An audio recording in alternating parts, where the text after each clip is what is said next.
It was a cold morning in October when Clara Bennett found out exactly how little she was worth to her own mother. She was 18. She stood on the front porch of the only home she had ever known. At her feet were 2 black garbage bags and 1 small suitcase with a broken wheel. Inside those bags was her whole life, her clothes, her school books, a framed photo of her father. And in the doorway stood her mother, Sharon. Sharon wasn't crying. She wasn't sorry. She stood there with her arms crossed, wearing that same tired look she gave the bills she didn't want to pay. Behind her, in the warm kitchen, Clara could hear laughing. 2 kids, a man's deep voice, the clink of forks on plates. They were eating breakfast, at Clara's table, in Clara's home. "You're an adult now," Sharon said. Her voice was flat. "This is Roger's house too. It's time you stood on your own 2 feet." Clara just stared at her. She kept waiting for her mother to smile, to say it was a joke, to open the door wider and pull her back inside. But Sharon only reached for the doorknob. "Mom," Clara whispered, "it's my birthday." For 1 second, something flickered in Sharon's eyes. Just for a second, then it was gone. "Happy birthday," she said, and she closed the door. Clara heard the lock click, that small, quiet sound, click. It was the loudest thing she had ever heard. Now, let me take you back a little, so you understand who Clara was, and how a mother ends up doing something like this. Clara was a good kid, the kind of kid teachers loved. She got good grades, she stayed out of trouble. She helped the old lady next door carry her groceries every single week without being asked. Her father, Tom Bennett, was her whole world. He was a big, quiet man with rough hands and a soft heart. He worked construction. He built things with those hands. And every night, no matter how tired he was, he sat at the edge of Clara's bed and told her the same thing. "You're gonna do big things, kiddo. Big things. I got a feeling." Clara believed him, because when Tom Bennett said something, he meant it. Then, when Clara was 15, everything broke. Her father had a heart attack on a job site. Just like that, he was gone. One morning, he kissed the top of her head and drove off to work, and he never came home. The house went silent after that, the kind of silent that hurts your ears. Sharon changed too. She got quiet, then she got distant. And within a year, she brought home a man named Roger. Roger was smooth. He smiled too much. He called Clara sweetheart in a way that never reached his eyes. He had 2 kids of his own from another marriage, and slowly, quietly, those kids started taking over the house. First it was the TV, then the good bedrooms, then Tom Bennett's old chair at the head of the table. Piece by piece, Roger's family moved in, and piece by piece, Clara was pushed out. To the small room, to the back of the line, to the outside. She told herself her mother would come around, that grief made people strange, that love would win in the end. It didn't. So now you understand. That cold October morning wasn't the beginning of the story. It was just the day the truth finally showed its face. Clara picked up her bags. Her hands were shaking. She was 18 years old, and she had nowhere to go. She looked back at the house one last time. Her father's house. The house he worked so hard for. The house where he built her a treehouse in the backyard. The house where he told her she'd do big things. And here's the part Clara didn't know yet. The part nobody knew that morning. That house, the one behind her, the one she was being thrown out of, would one day belong to her. Every brick of it. And the woman standing in that doorway? One day, years from now, that same woman would come knocking on Clara's door. Cold, desperate, begging. But that was still a long way off. For now, Clara was just a girl on a sidewalk with 2 garbage bags and a broken suitcase. If you have ever been pushed away by the very people who were supposed to love you most, I want you to type, "I understand," in the comments right now.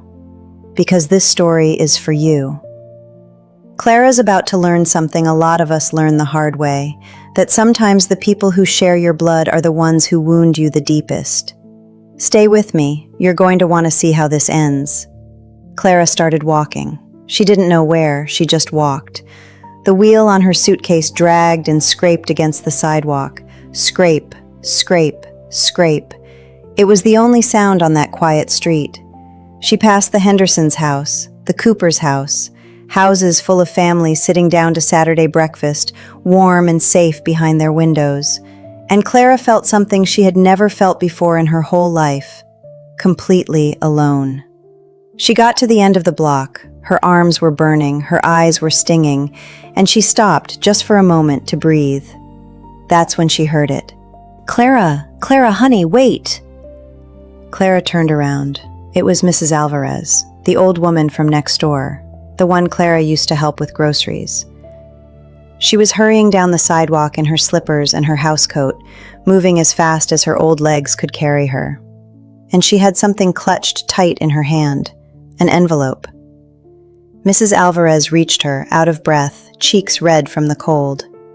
She looked back over her shoulder at Sharon's house, nervous, like she was scared of being seen. Then she grabbed Clara's hand and pressed the envelope into her palm. She folded Clara's fingers over it and held them shut. The envelope was old, soft at the corners, and on the front, in handwriting Clara knew better than her own, big, careful letters made by rough construction hands, was one word, her name, Clara, her father's handwriting. Clara's breath caught in her throat. "Mrs. Alvarez, what is this?" The old woman's eyes were wet. She squeezed Clara's hand one more time and leaned in close. "Your daddy wanted you to have this," she whispered.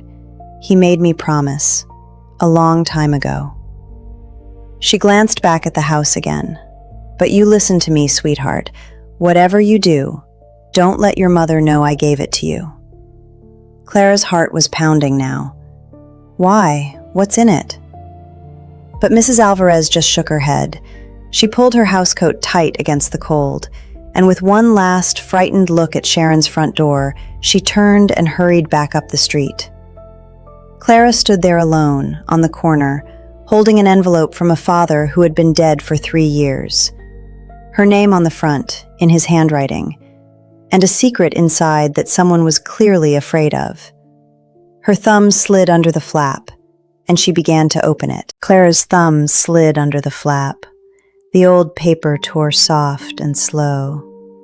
Inside was a single sheet of paper and something small and thin, a little booklet with a blue cover worn at the edges. She opened the paper first. It was her father's handwriting again, just a few short lines. "My Clara, if you're reading this, I'm not there to take care of you anymore, but I made sure you'd be okay. This is yours. Don't tell your mother yet. Let it grow. There's more coming when you're ready. I love you, kiddo. Big things. Remember? Dad."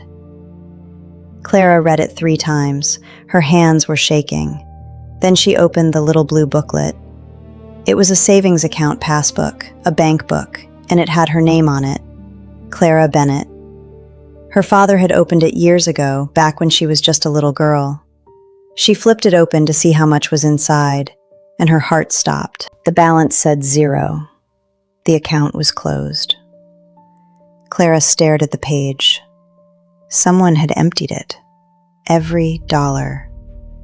And next to the closing date was a stamp from the bank. Clara looked at that date, and her stomach turned to ice. The account was closed the same month her mother married Roger. Now hold on to that, because Clara didn't understand it yet, but that little detail, that was the first crack in a wall that would take her 12 years to break through. The years that came next were hard. Harder than Clara ever imagined a life could be. That first winter, she slept in her car, an old Honda with a heater that barely worked. She parked behind a grocery store where the manager was kind enough to look the other way. She washed up in gas station bathrooms. She ate cold sandwiches and told herself it was temporary. She got a job at a diner off the highway. waiting tables, double shifts. Her feet ached so bad at night she cried herself to sleep. But she never missed a day, not one, because Clara remembered what her father said. Big things. She held on to those 2 words like a rope over a cliff. She called home twice. The first time was Christmas. She stood at a payphone in the cold, quarters in her hand, and she dialed the number she knew by heart. It rang and rang. She pictured the tree in the living room, the stockings. She pictured her mother picking up. Nobody answered. The second time she was sick, really sick, a fever that wouldn't break. She was scared and alone, and she just wanted her mom. She called. It rang twice. Then it stopped. Someone had picked up the phone and hung it right back up. Clara sat on the floor of her tiny rented room and cried until there was nothing left. And here's the part that hurt the most. One afternoon, folding laundry at a laundromat, Clara looked up at a woman scrolling on her phone. And something made Clara pull out her own cracked phone and look up her mother's name online. There they were, photos. Sharon, Roger, Roger's 2 kids, smiling on a beach in Florida, matching shirts, a big Christmas tree with a mountain of presents, a brand new truck in the driveway of Clara's old house. One happy family. Clara sat there in that laundromat in her worn-out coat with $8 in her pocket, and she looked at the family that had thrown her away, living well, living warm, living in her father's house, and not one of them had ever looked back to wonder if she was even still alive. I want to stop right here for just a second, because if you've ever felt invisible to your own family, if you've ever watched people move on like you never existed, I know that ache. And I think Clara would want you to know you're not alone. If you're still with her, type "I'm still here" in the comments. It means more than you know. Now let's keep going. Because this is where Clara's story starts to turn. That night, Clara pulled out the little blue passbook again. She'd kept it all those years. She didn't know why. Maybe because it was the last thing her father ever gave her. She looked at that 0 balance. She looked at the closing date. And for the first time, instead of feeling sad, Clara felt something else. She felt angry. Because that money was hers. Her father left it for her. And someone took it. Her father's note said there was more coming. Let it grow. What did that mean? Grow into what? And who closed a little girl's savings account the same month her mother got remarried? Clara didn't have answers, but she had a passbook with a bank's name on it, and she had a question that wouldn't let her sleep. So she started saving. Every tip, every spare dollar, not for rent, not for food, for a bus ticket. It took her 4 months. 4 months of skipping meals and walking instead of driving to save gas. But finally, she had enough. She was going to that bank, in person. She was going to ask them what happened to her money. The bank was 2 hours away, in the town where her father used to work. Clara walked in wearing her one nice blouse, the one she saved for job interviews. She waited in line. Her heart was pounding. When she got to the window, she slid the little blue passbook across the counter to a young teller. "Hi," Clara said. Her voice was small. "This account was mine. It got closed a few years ago. I'm just trying to understand what happened to it." The teller smiled and started typing. "Sure, let me pull that up for you." Clara watched her face. The teller typed. Then she stopped smiling. She leaned in closer to the screen. She typed again. Her eyebrows pulled together. The teller said slowly. "Okay, it says here this account was closed in person, at this branch." "Okay," Clara said. "By who?" The teller looked up at her, and there was something strange in her eyes now, something careful. "It says here it was closed by you," she said. "Clara Bennett. There's a signature on file. Your signature." Clara felt the floor tilt under her. "That's not possible," she whispered. "I've never even been to this bank before today. I've never signed anything." I was living in my car. The teller looked back at the screen, then back at Clara. She lowered her voice. "Ma'am," she said, "you're telling me you never closed this account?" "Never," Clara said. "I swear to you, I never touched it." The teller went quiet for a long moment. She glanced over her shoulder toward her manager's office. Then she turned the screen just slightly, just enough for Clara to see. There, on the screen, was a scanned copy of the closing form, and at the bottom was a signature. Clara Bennett, in handwriting that was not Clara's. Someone had signed her name. Someone had walked into this bank, pretended to be her, and stolen everything her father left behind. And Clara suddenly understood something that made her blood run cold. Getting thrown out of that house at 18 wasn't the crime. It was the cover-up. The teller looked at her, pale now, and asked one quiet question. "Ma'am, do you want me to print this?" "Yes," Clara said. Her voice was barely a whisper. "Please, print it." The teller nodded.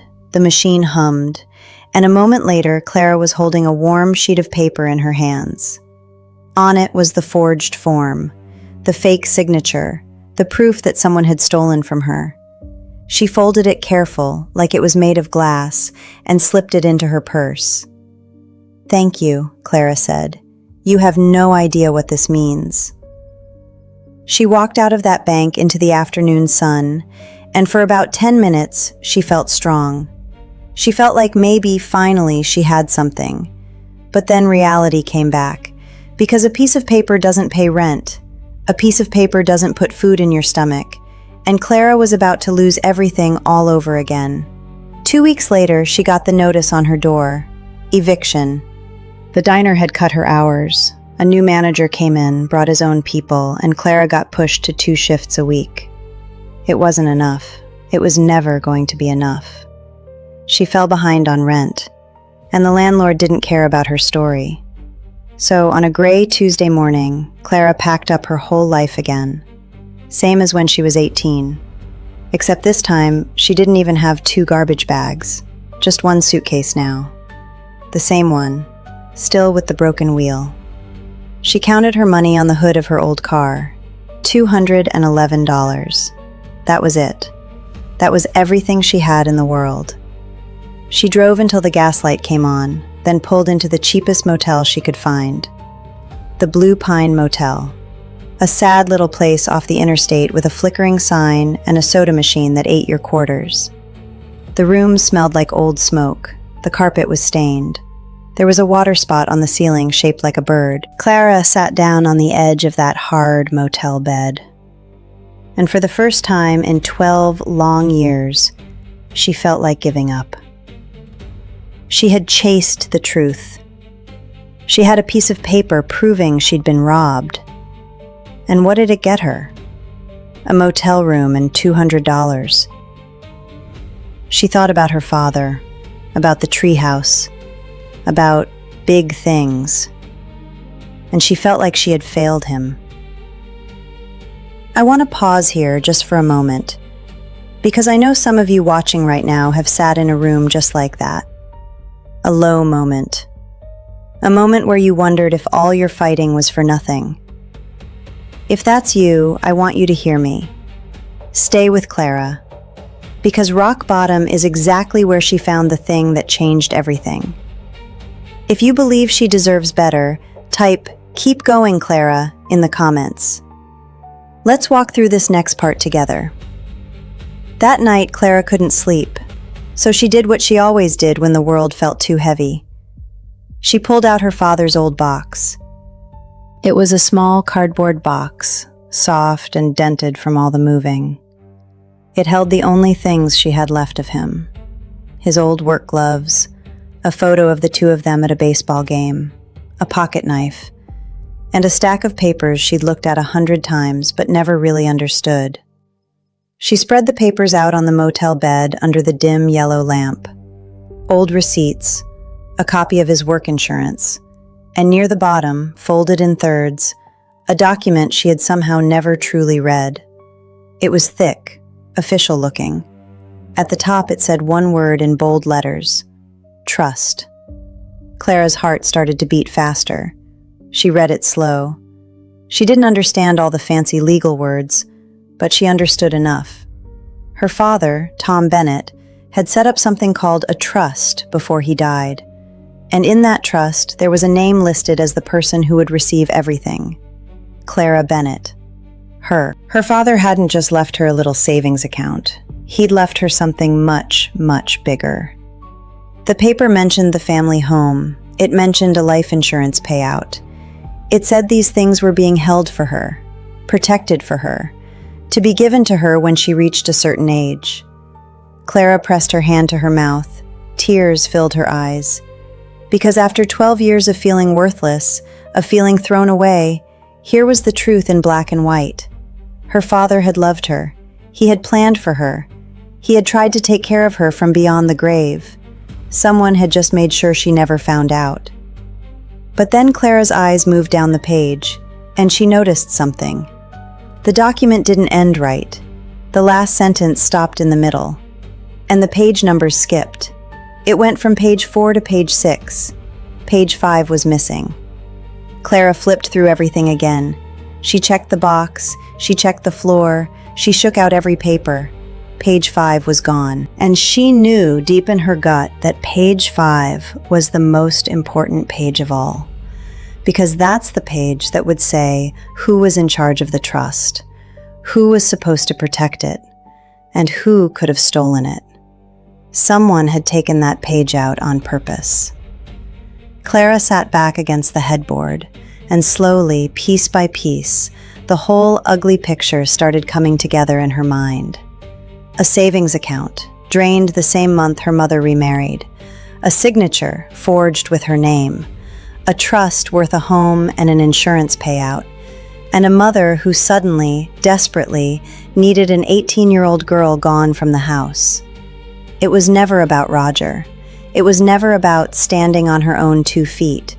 Sharon needed Clara out of the way, because a child living in that house, growing up, asking questions, would eventually learn what her father had left her. Sharon threw her daughter away to keep the money. Clara felt sick. She felt cold. But underneath all of it, something new was starting to burn. Something steady. Something that felt almost like her father's voice. Big things, kiddo. She looked at the trust again. She found the line about her age. The money and the home would be released to her when she turned 30. Clara did the math. She was 29. Her birthday was in 4 months. She barely slept the rest of that night. Her mind was racing.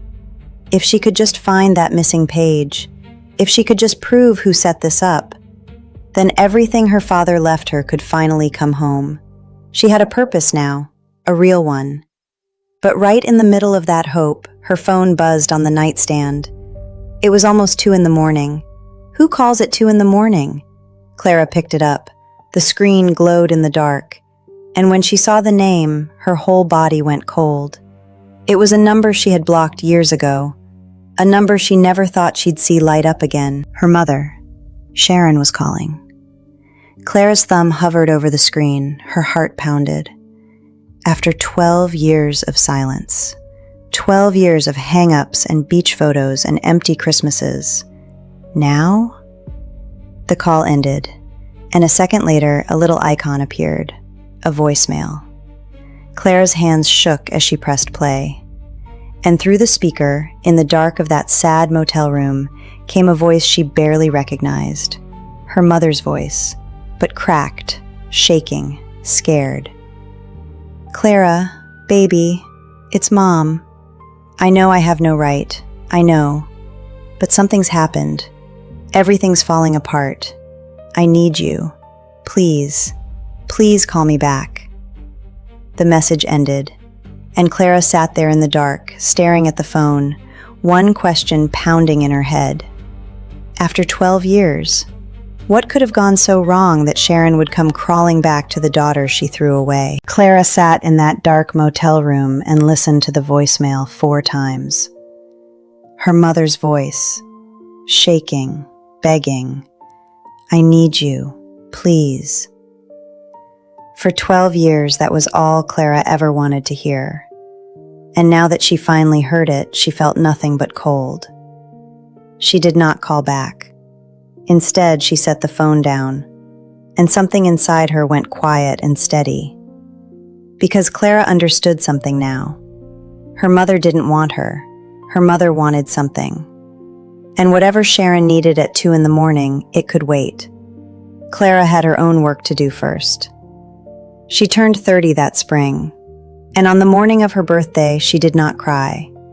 She got up early, put on her one nice blouse, and walked into a small law office downtown. A legal aid lawyer named Mr. Reyes, a tired man with kind eyes and a coffee stain on his tie. Clara spread everything out on his desk. The trust, the forged bank form, her father's letter, the little blue passbook. Mr. Reyes read it all slow. Then he took off his glasses and looked at her. "Miss Bennett," he said quietly, "do you understand what you're holding?" "I think so," Clara said. "Some of it." "Your father set up a real trust, a good one, airtight." He tapped the papers. "There was a life insurance payout tied to it, a big one, and it was locked. Nobody could touch it. Not your mother, not anyone. It was held for you until the day you turned 30. Clara's breath caught. "Held for me." "Held for you," he said. "And Miss Bennett, today is that day." Now I want you to picture this. A girl who slept in her car. A girl who counted out $200 on the hood of that car and thought her life was over. Sitting in a lawyer's office on her 30th birthday, being told her father had protected her all along. The money came through 6 weeks later. It wasn't a fortune, but it was enough. Enough to finally stop running. Enough for a small, clean apartment with a real bed and a door that locked from the inside. Enough to breathe. And here's the thing about Clara. After everything she'd been through, she didn't waste a dime on herself. She got a modest place.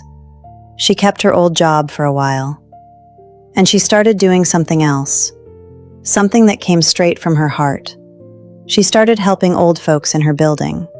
The ones whose families never called. She drove them to the doctor. She picked up their prescriptions. She sat with them so they wouldn't be alone. Because Clara knew what it felt like to be thrown away. And she couldn't stand to see anyone else feel it. That little bit of kindness would grow into something much bigger someday. But that's a story for a little further down the road. For now, Clara had peace. Real peace. For the first time in 12 years. And then, on a cold, rainy night, that peace ended with 3 knocks on her door. Clara wasn't expecting anyone. It was almost 9 o'clock. The rain was coming down hard. She opened the door. And there stood her mother, Sharon. But not the Sharon from the doorway all those years ago. This woman was older, thinner. Her hair was gray now, wet and stuck to her face. Her coat was too big for her. Her makeup was running down her cheeks, and Clara couldn't tell if it was the rain or tears. In her hand was one small suitcase. The whole world seemed to stop. 12 years ago, Clara stood on a porch with a suitcase while her mother watched from a warm doorway. And now that exact picture had flipped. Now it was Sharon on the porch, in the cold, with a suitcase, and Clara standing in the warm doorway, full circle. "Clara," Sharon whispered. Her lips were trembling. "Baby, please. I didn't know where else to go. I'll be honest with you. This is the moment I always wonder about. If it were you standing in that doorway, looking at the person who threw you away, now begging to come in from the cold, what would you do? Would you shut the door, or would you open it? I really want to know. Take a second and tell me in the comments, because what Clara did next surprised even her. She opened the door, she stepped aside, and she let her mother in. Sharon sat at Clara's little kitchen table, shivering, wrapping her hands around a cup of coffee Clara made her. And the whole story came pouring out. Roger was gone. He'd been having an affair for years, and a few weeks ago he cleaned out every account they had, emptied it. Then he vanished with a younger woman, left no note, no phone number, nothing. Sharon woke up one morning to an empty closet and a stack of bills. His 2 kids? The ones who took over Clara's home? The second the money was gone, they stopped answering Sharon's calls too. Just like that. And the house. Tom Bennett's house. It was weeks away from foreclosure. The bank was taking it. Sharon had no money, no family, no one left in the whole world, except the daughter she abandoned. "I know I don't deserve it," Sharon said, crying into the coffee. "I know what I did, but you're all I've got, Clara. You're the only one who didn't leave." And Clara sat there, calm, listening, watching her mother fall apart at the same table where Roger's kids once ate breakfast. She felt sorry for her, she really did. Some small, deep part of her still ached to comfort her own mother. But another part of Clara was watching very, very carefully. Then Sharon said something she didn't mean to say. She was rambling, talking fast the way scared people do, trying to explain how everything went so wrong. "I just don't understand," Sharon said, shaking her head. "Roger always told me the house paperwork was handled. He promised me. He said your father's money would take care of everything. He said we'd never have to worry." Clara set her coffee cup down, slowly. "My father's money?" she said. The kitchen went quiet. Sharon's face changed. She realized what she'd just said. Her eyes went wide. She looked at Clara like a deer caught in headlights. I didn't mean," she stammered. "What money, Mom?" Clara's voice was soft, too soft. "What money was supposed to take care of everything?" "Nothing," Sharon said quickly. "I misspoke. I'm just tired, honey. And that's when Sharon did the thing that changed the whole night. Desperate to prove how broke she was, how truly ruined, she grabbed the worn folder she'd brought with her. Her hands were shaking. She dumped it out on Clara's kitchen table. Bills, late notices, the foreclosure paper. "Look," Sharon said, spreading it all out. "Look how bad it is. I have nothing. But Clara wasn't listening anymore, because something had slid out of that pile. A single sheet of paper, older than the rest, yellowed at the edges, and on it Clara saw handwriting she would know anywhere. Big, careful letters, made by rough construction hands, her father's handwriting. Clara reached out and slowly slid the page toward her. Her heart was pounding so hard she could hear it. At the top of the page was a number, page 5, the missing page. It had been in Sharon's folder the whole time, and Sharon had just handed it to her without even knowing what it was. Clara's eyes moved to the first line, and what she read made her go completely, deathly still. Clara read the first line, then the next, then the whole page, and the room seemed to tilt around her. Page 5 was the heart of the whole trust. It was the page that named the person her father had put in charge, the person he trusted to protect everything until Clara turned 30. That person was Sharon. Her father had named his wife as the guardian of the trust. He'd trusted her. He'd written it right there in his own careful hand.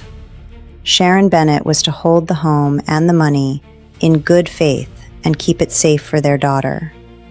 In good faith. Clara almost laughed. It came out as something closer to a sob.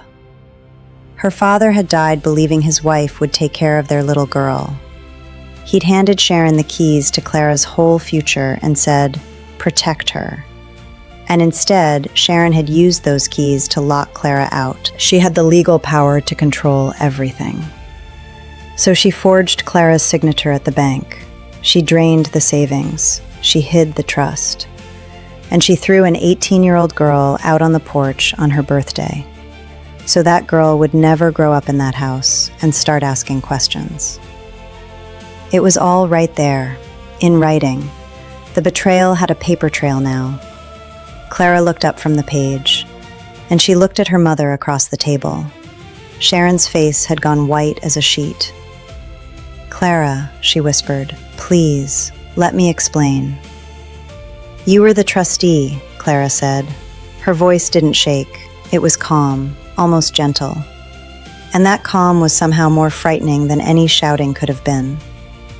Dad put you in charge of protecting me, and you stole from me instead. It wasn't like that, Sharon said, tears running down her face. Roger, he said we needed the money. He said it was smart. He said you'd never even know. I slept in my car, Mom. Clara's voice cracked, just once. I slept in my car for a winter, while you signed my name and spent my father's money on a beach vacation. Sharon had no answer for that. There was no answer. I need to stop here for just a moment, because I know a lot of you are feeling this one deep in your chest right now. The betrayal of a parent, the person who was supposed to protect you, being the one who hurt you most. If Clara's story is hitting home tonight, do me a small favor and subscribe to Warm Light Stories, because this next part, this is the part everyone waits for. This is where 12 years finally come due. Stay with me. Clara didn't throw her mother out that night. That would have been too easy, too fast. Instead, she did something Sharon never expected. She let her stay. She made up the couch. She gave her a blanket.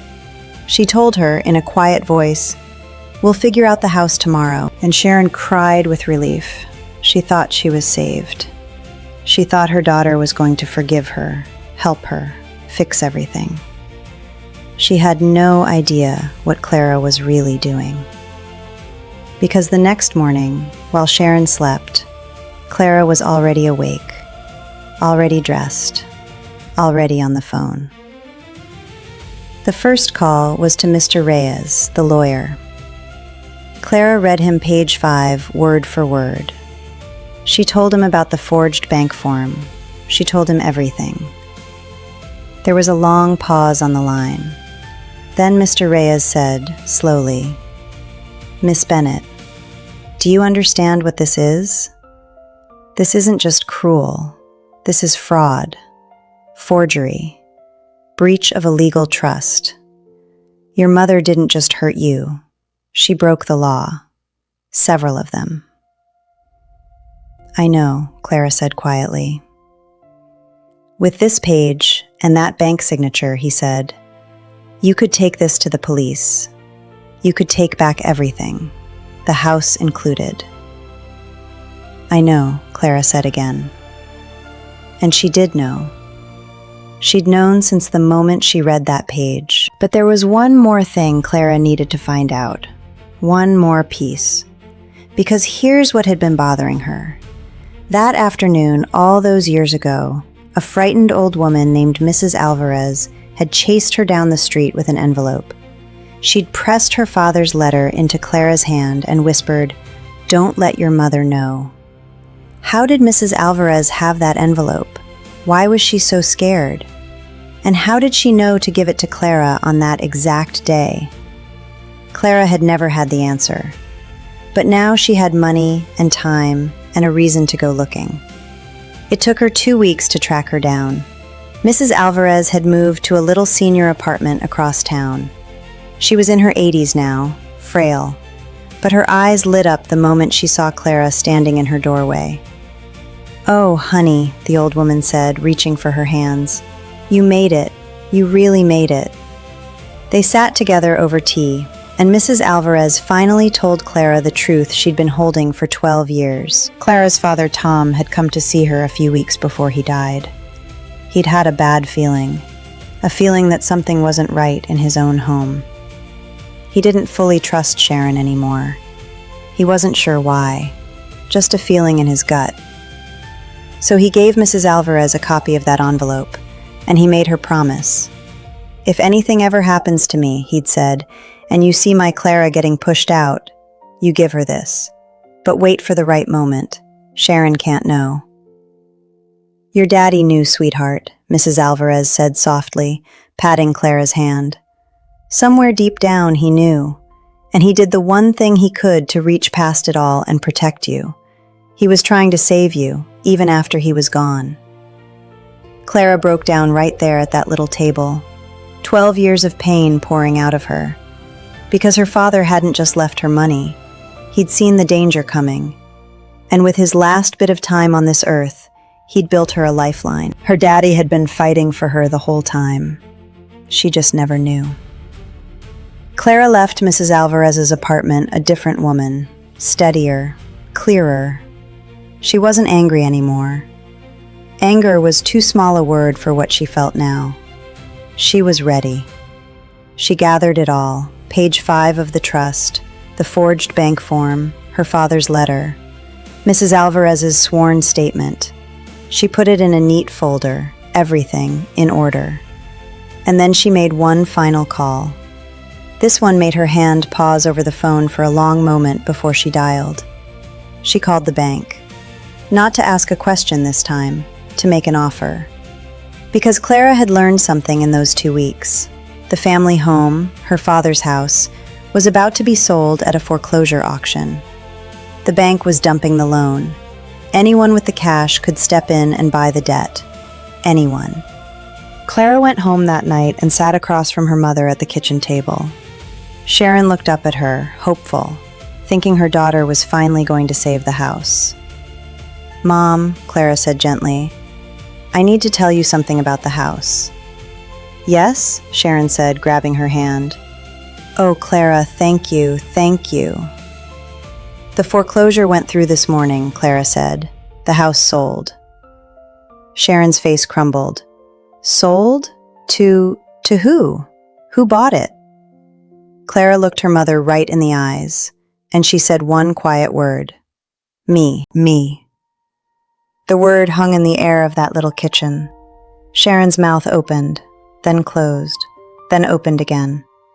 She looked at her daughter like she was seeing a stranger. "You?" she whispered. "You bought the house?" "I did," Clara said, calm, steady. "I bought it at the auction this morning. The deed is in my name now, every brick of it. The house Dad built, the house you threw me out of." She paused. "It's mine." Sharon started to shake her head, fast, like she could shake the whole thing away. But that means you'll let me stay, right? You'll let me live there? We can live there together, you and me. We can be a family again." And there it was, even now, even after everything. Sharon wasn't sorry she'd hurt her daughter. She was sorry she got caught. All she wanted was to be saved. Clara looked at her mother for a long moment, and something in her heart went very still and very quiet. Now, I want you to understand something about Clara, because this is the part that matters. She could have screamed. She could have thrown 12 years of pain right in Sharon's face. She could have made her mother beg on the floor. But that wasn't who Clara was. That was never who she was. She wasn't going to become the very thing that hurt her. Instead, Clara reached into her folder, and one by one, she laid the pages on the table. Page 5 of the trust, the forged bank form, her father's letter, Mrs. Alvarez's statement. She laid them out so Sharon could see them all. "You were the trustee, Mom," Clara said softly. "Dad trusted you to protect me, and you forged my name. You stole from a child. That's not just cruel, that's fraud. My lawyer says it could mean real charges, real jail time." Sharon went pale. Her hands started to tremble. "You wouldn't," she breathed. "Clara, I'm your mother. You wouldn't do that to your own mother. Family forgives."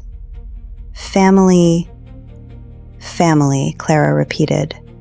And for the first time, her voice had an edge to it. "You want to talk to me about family." She stood up. She walked to the front door, and she opened it, letting in the cold night air. Just like Sharon had done to her 12 years ago. "You taught me what family does, Mom," Clara said quietly. "I learned it on a porch, on my 18th birthday, with 2 garbage bags and a broken suitcase." Sharon began to cry. Here's what Clara did next. And this is where you see the kind of woman she'd become. She did not press charges. Not because Sharon deserved mercy, but because Tom Bennett had raised a daughter with a bigger heart than that. Clara decided she would not spend one more day of her life carrying hate for a woman who had already lost everything. But mercy is not the same thing as forgiveness, and it is not the same thing as forgetting. Clara handed Sharon an envelope. Inside was the name and address of a small apartment in the next town. Paid up for 6 months. Modest, clean, a roof. You'll have somewhere to go, Clara said. You won't be on the street. I won't do to you what you did to me. But this is help, Mom. It is not forgiveness. After tonight, you and I are done. Don't call. Don't come by. Take the fresh start and let me have mine. Sharon looked down at that envelope, and in that moment, she finally understood what she had thrown away. Not money, not a house. A daughter. A good, kind, loving daughter who would have walked through fire for her if only she'd been given the chance. She had traded that girl for a man who robbed her and 2 stepchildren who wouldn't even answer the phone. Sharon picked up her suitcase. The same small suitcase.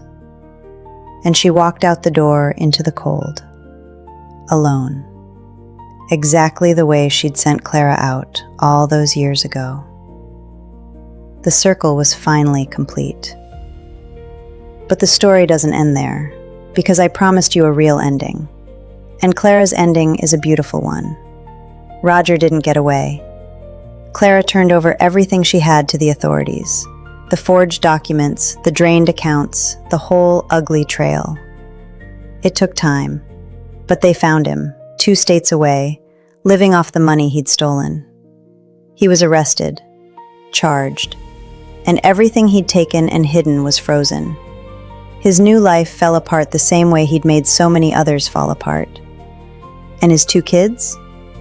The ones who took over Clara's home and then abandoned Sharon the second the money dried up? They came sniffing around when they heard Clara had come into money. They showed up all smiles, calling her sis, acting like family. Clara closed the door on them too, gently, but firmly. Now let me tell you what Clara did with her father's house. She could have moved in. She could have sold it. She could have done anything she wanted. Instead, she remembered those old folks in her apartment building. The ones whose families never called. The ones she used to drive to the doctor and sit with so they wouldn't be alone. So Clara took her father's house, the house he built with his own 2 hands, and she turned it into a home. A real home. A small, warm care home for elderly folks who had been forgotten by their own families. People who knew exactly what it felt like to be thrown away. She called it Tom's house. And on the day it opened, the porch was full of flowers instead of garbage bags. There was laughter coming from that kitchen again, warm, real laughter, from people who finally had somewhere to belong. Clara stood on that porch, the same porch, and for the first time in her life, it didn't hurt to be there. Then a car pulled up, and a frail old woman climbed out, helped by a nurse. Mrs. Alvarez. She was Clara's very first resident. The old woman took Clara's hands and looked up at the house, her eyes shining. Your daddy, she whispered, would be so proud of you, honey. So proud.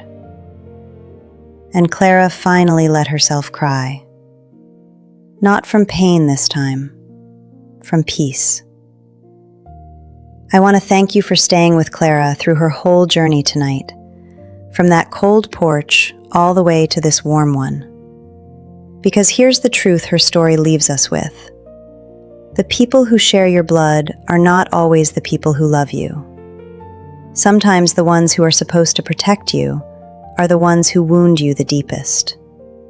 But being thrown away does not mean you are worthless. Sometimes it's the very thing that sets you free. Clara lost her home at 18, but she gained her whole life back at 30. And she built something out of her pain that gave dozens of forgotten people a family again. As for Sharon, she spent the rest of her days alone in that little apartment. And they say, some evenings, she'd sit by the window holding an old photo of a little girl. A little girl she once tucked into bed. A little girl she threw away. She had all the time in the world now to remember why. If Clara did the right thing tonight, do me a favor and type "she won" in the comments. I'd love to read it. And if this story touched your heart, please give it a like and subscribe to Warm Light Stories, because there's always another soul out there finally getting the ending they deserve. Until next time, take care of each other, and never let anyone make you believe you're worth less than you are.